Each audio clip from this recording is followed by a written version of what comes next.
I moved into my new apartment in a quiet neighborhood. Everything seemed perfect, charming old building, spacious rooms, and a view of the trees outside. But there was something off. The first night I noticed it. Around midnight, I heard a faint hum. At first, I thought it was the neighbors or maybe an old pipe. But as the days went by, it became louder. It wasn't just a sound, it felt like a presence in the walls.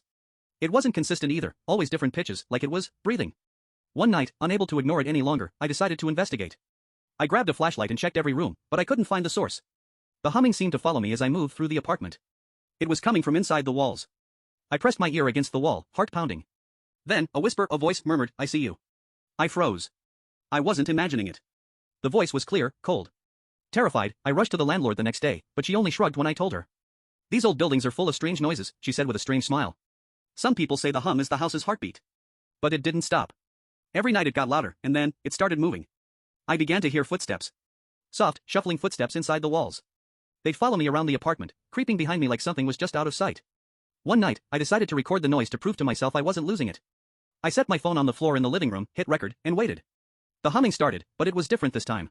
It grew more intense, like something was trying to break free. Suddenly, a knock. 3 sharp raps on the wall. I jumped up, heart racing, and ran to the other side of the apartment. But the sound didn't stop. It was louder now, right next to me, like it was coming from under the floorboards. And then, the whisper again. "Let me out." I dropped the phone and bolted from the apartment, slamming the door behind me. I called the landlord in a panic, but she didn't answer. I was done. I couldn't stay there another minute. I left my keys under the mat, never looking back. The humming followed me, though. I could still hear it sometimes when I walked down quiet streets at night.